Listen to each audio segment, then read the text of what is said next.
ஒரு வீடு தவறான வாஸ்துபடி கட்டிட்டாங்கன்னா அந்த வீடு பால் காய்ச்சுவதற்கு முன்னாடியே சில அறிகுறிகளை காட்டும். அதை நீங்க புரிஞ்சுக்கிறதுக்கு ஒரு பெரிய ஞானம் வேண்டும். நம்ம அதெல்லாம் புரிஞ்சுக்க மாட்டோம். அதெல்லாம் ஏதோ ஏதோ ஒரு காரணம். ஒரு சம்பத் சார் எனக்கு ஒரு 15 வருஷமா தெரியும்.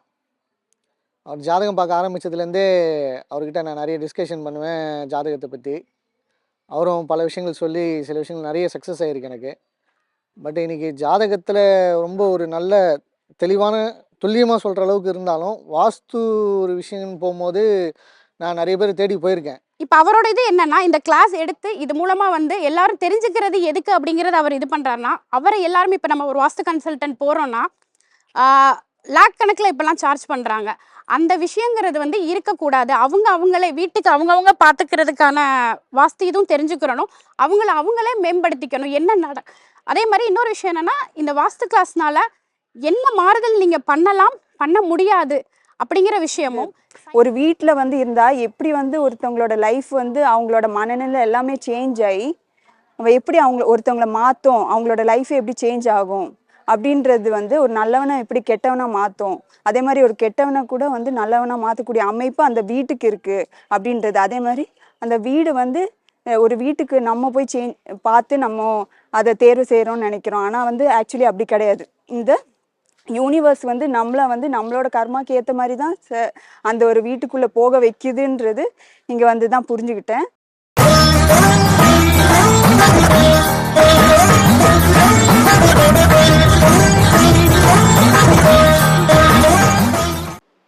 நல்லா புரிஞ்சுங்க.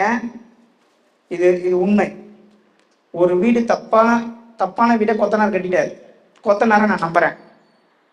கொத்தனார் எனக்கு தப்பா கொத்தனாரை பாத்தீங்கன்னா என்ன பாதிக்குமா? என்ன பாதிக்கும்? இதே மாதிரி ஒரு 100 பேருக்கு அவர் வீடு கட்டி கொடுத்துட்டாரு. இப்ப யார பாதிக்கும்? 100 பேருடைய வாழ்க்கையில் தவறான ஒரு முடிவை எடுக்க வைத்ததற்காக. ஆனா உங்களை பயப்பட வைக்கணும்னு சொல்ல தொழில்களை விட்டு போறீங்க. கான்செப்ட் புரிஞ்சுக்கிங்க. இதை வச்சுதான் நீங்க நிறைய புரிஞ்சுக்கணும். விஷயத்தை தொடர்ந்து தவறா செஞ்சுக்கிட்டே வந்தோன்னா அவங்க தான் பாதிப்பாங்க. வீட்டில் வசிக்கிறவங்க பாதிப்பாங்க. அந்த தவறை ஒரு லெவலுக்கு மேலே அதிகமாக செய்யும் போது இதுக்கெல்லாம் மூல காரணம் யாரோ அந்த நபரே இல்லாத போயிடுவார். இது ஒரு பாயிண்ட். இதை ஏன் சொன்னா, இப்போ நீங்கள் கேட்டீங்களா கேள்வி, எவ்வளோ நல்லா பாதிக்கணும். ஒரு வீடு தவறான வாஸ்துபடி கட்டிட்டாங்கன்னா அந்த வீடு பால் காய்ச்சுவதற்கு முன்னாடியே சில அறிகுறிகளை காட்டும். அதை நீங்க புரிஞ்சுக்கிறதுக்கு ஒரு பெரிய ஞானம் வேண்டும். நம்ம அதெல்லாம் புரிஞ்சுக்க மாட்டோம். அதெல்லாம் ஏதோ ஒரு காரணம் நினைச்சோம். அந்த வீடு நீங்க தவறா வாஸ்து கட்டுறீங்கன்னா கட்டி பால் காய்ச்சறதுக்கு முன்னாடி அறிகுறி காட்டிடும். நீங்க அந்த வீட்டில் போய் உணவு அருந்தி தூங்குவதற்கு முன்னாடி அந்த வீடு அந்த இயற்கை என்ன பண்ணோம்னா சொல்லிடும். அது மெசேஜ் அதை சொல்லிடும். அது அதோடைய கடமை. அதை நம்ம புரிஞ்சிக்கக்கூடிய அளவுக்கு ஞானம் இல்லை என்றால் அது நம்ம மேலே தப்பு கிடையாது, இயற்கை மேலே தப்பு கிடையாது. அதுதான் நான் சொன்னேன். Ravi Ramana sir only for rule சொல்ல வர மாட்டாரு, சகுன நிமித்தத்தை மட்டும்தான் பார்ப்பாரு அப்படின்னு. அது என்ன சொல்லணும்னா 7 மாதம் சொல்லும் ஃபர்ஸ்ட், இல்லைன்னா 7 வருஷம் சொல்லும், 14 வருஷம் சொல்லும். குடி போறதுக்கு முன்னாடியே நீ போனமா வேணாமான்றதே சொல்லிடும். போனமா வேணாமன்றதை முதல் சொல்லும். அது சொன்னது உங்களுக்கு அறிகுறி தென்படவில்லை என்றால் அறிகுறி காட்டும். 2 விஷயம் நடக்கும். இது ரெண்டுமே உங்களுக்கு புலப்படலன்னு 7 மாதம் அல்லது 7 வருடத்தில் அந்த வீட்டு உள்ள போன பிறகு வாசு சரியில்லாத வீட்டில் 7 வருஷத்துல டோட்டலா மொத்த சோடியும் முடிச்சிடும். ஏன் 7 சொல்றேன்னா 7ன்னா கேது தான் என்னத்தை கொடுப்பான்? ஞானத்தை கொடுப்பான். மொத்தத்தையும் வாஷ் அவுட் பண்ணி 8-9 வருஷத்துல நீங்க ஒரு பெரிய ஒரு அனுபவசாலியை அந்த உலகத்துல நடமாடிட்டு இருப்பீங்க. ஒரு சம்பத் சார் எனக்கு ஒரு 15 வருஷமா தெரியும். அவர் ஜாதகம் பார்க்க ஆரம்பித்ததுலேருந்தே அவர்கிட்ட நான் நிறைய டிஸ்கஷன் பண்ணுவேன் ஜாதகத்தை பற்றி. அவரும் பல விஷயங்கள் சொல்லி சில விஷயங்கள் நிறைய சக்ஸஸ் ஆகிருக்கு எனக்கு. பட் இன்றைக்கி ஜாதகத்தில் ரொம்ப ஒரு நல்ல தெளிவான துல்லியமாக சொல்கிற அளவுக்கு இருந்தாலும் வாஸ்து ஒரு விஷயம்னு போகும்போது நான் நிறைய பேர் தேடி போயிருக்கேன். எனக்கு இந்த அளவுக்கு ஒரு துல்லியமான ஒரு விஷயத்தை பார்த்து எனக்கு ரிசல்ட் யாரும் சொன்னதில்லை. இப்போது ஒரு யூடியூப்பில் ஒரு சின்ன இது பார்த்தேன். அப்போ திடீர்னு தோணுச்சு, இவர் போட்டிருக்காரு, நம்ம போகலாமா வேணாமா, இல்லை சேரலாமா வேணாமான்னு ஒரு யோசனை இருந்தது. சரி சும்மா போய் பார்ப்போம் வேடிக்கை. எனக்கு இதில் ஒரு பெரிய நம்பிக்கையோ எதுவுமே கிடையாது. அங்கே போய் உட்காந்ததுக்கப்புறம் தான் தெரியும் இந்த மாதிரி வாஸ்துவில் இவ்வளோ விஷயங்கள் இருக்கா. ஃபஸ்ட்டு 2 நாள் கிளாஸ்லன்னு சொல்லும்போது அதாவது தியரிட்டிக்கல் செஷன், ப்ராக்டிக்கல் செஷன்னு எந்த ஒரு வகுப்புலையும் இருக்கும். இதில் கிளாஸ் வந்து எந்த ஒரு கிளாஸாகவே இருக்கட்டும், நம்மளுக்கு ஒரு கிளாஸ் நடத்தும் போது ஏதோ ஒரு இடங்களில் வந்து நம்மளுக்கு ஒரு சந்தேகங்கள் கேட்கும் போதோ அதுக்கு மூஞ்சி சுளிக்காமல் ஒவ்வொருத்தருக்கும் வந்து பதில் விளக்கம் கொடுக்கறதுல வந்து பிஎம்கே சம்பத் சுப்பிரமணியம் சார் வந்து தி பர்ஃபெக்ட் அப்படிங்கிற மாதிரி நான் சொல்லுவேன். இது ரிவ்யூக்காண்டி நான் சொல்கிறேன் அப்படிங்கிறது இல்லை. இங்கே உள்ள ஸ்டூடெண்ட்ஸ் எல்லாருமே இதை ஃபீல் பண்ணது தான். அதை விட என்ன முக்கியமான ஒரு விஷயம்னா, நான் கூட நினச்சேன் மத்தியான டைமிங்லேயோ இல்லை எப்பயாச்சும் நம்ம இந்த கிளாஸ் எடுக்கும்போது நம்மளுக்கு ஏதோ ஒரு இடங்களில் வந்து நம்மளுக்கு வந்து ஒரு போரிங்காக தெரிஞ்சிருமோ, நம்ம கிளாஸை கவனிக்க மாட்டோமோ அப்படிங்கிற பட்சத்தில் இந்த கிளாஸில் காலையிலேருந்து ஈவினிங் வரைக்கும் இருக்கும்போது எந்த ஒரு இடமுமே வந்து அந்த மாதிரி ஒரு போரிங்கான விஷயமா இல்லை. அடுத்து என்ன சொல்லுவாங்க, என்ன தெரிஞ்சுக்கலாங்கிற ஆர்வம் தான் எங்களுக்குள்ள அதிகமாச்சு. இப்போ நான் போய் எனக்கு ஃபஸ்ட்டு டேவே எனக்கு ஒன்றுமே தெரியாது வாஸ்துவை பற்றி. பட் நான் இதுதான் ஃபஸ்ட்டு கிளாஸ் சும்மா அட்டன் பண்ணுறேன். இப்போ நான் ஒரு 4வது நாளாக இந்த கிளாஸ் அட்டன் பண்ணுறேன்.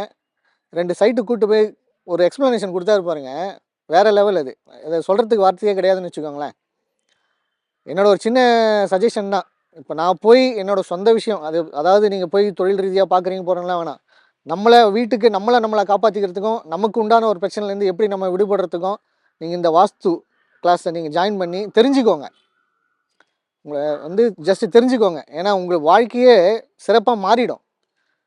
நான் இன்றைக்கி வந்து பார்த்து என் வீட்டில் இருக்க வாஸ்து கரெக்ஷனும் மற்ற விஷயங்கள் அதெல்லாம் பார்க்கும்போது எனக்கு இது வரைக்கும் நடந்தப்பட்ட ஒரு அனுபவம் எல்லாமே கரெக்டாக வருது அவர் சொல்கிறது.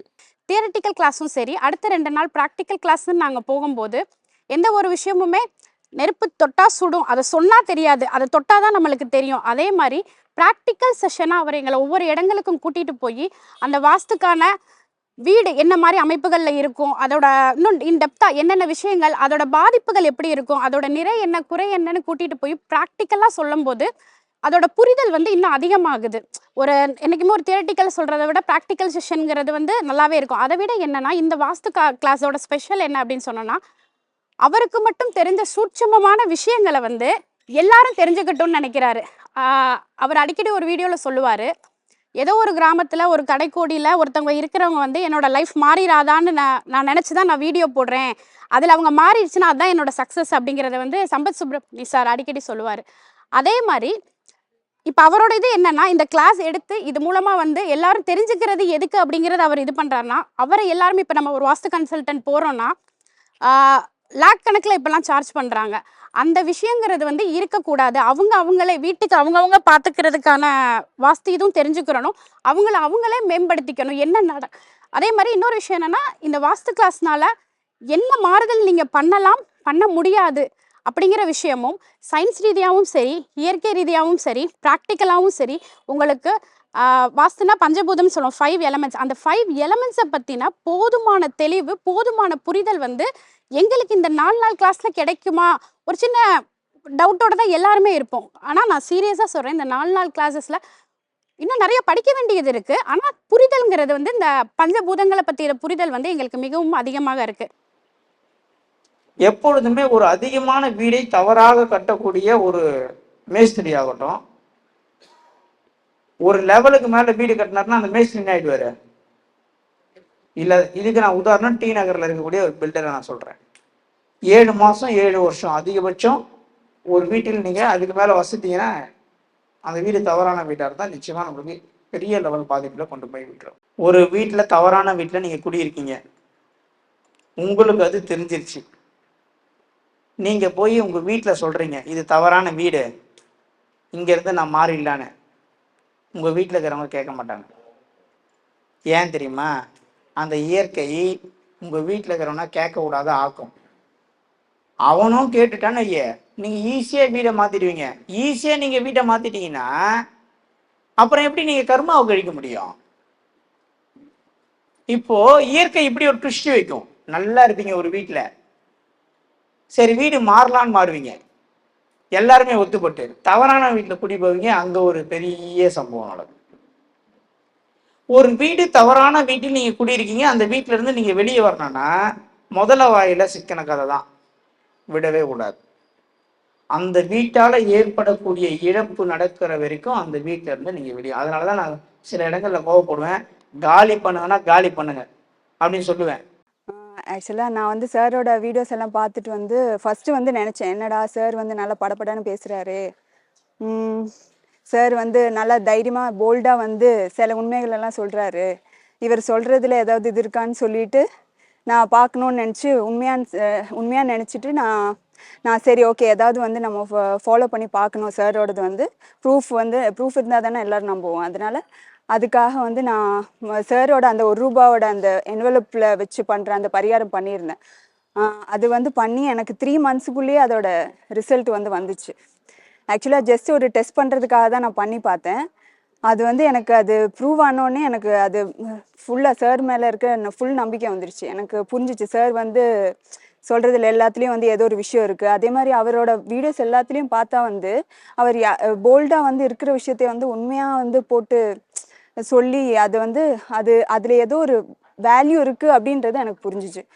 அதே மாதிரி வேறு கோயிலுக்கெல்லாம் போயிட்டு வந்தது அதெல்லாம் நான் பண்ணியிருக்கேன். அதே மாதிரி சாரோட அந்த கிரிவலத்துக்கு சிலதெல்லாம் நான் வந்திருக்கேன். சாருக்கு வந்து அதே மாதிரி இப்போ இந்த வாஸ்து இது வரணுன்றதும் அதோட ஒரு அமைப்பு தான். சாருக்கு கன்சல்டேஷன் நான் பண்ணியிருக்கேன். அப்போ சார் அந்த டைமில் பண்ணது அந்த சொன்னதும் நான் ஃபாலோ பண்ணியிருக்கேன். அதனால எனக்கு யூஸ் ஆயிருக்கு. ஸோ அதெல்லாம் வந்து ஃபாலோ பண்ணனால எனக்கு சாரோட ஃபுல் வந்து நம்பிக்கை இருக்குது. அதனால தான் இப்போ இந்த வாஸ்து கிளாஸ் வந்து ஜாயின் பண்ணியிருந்தேன். வந்து பார்த்த உடனே வெளியிலேருந்து பார்க்குற மாதிரியே கிடையாது.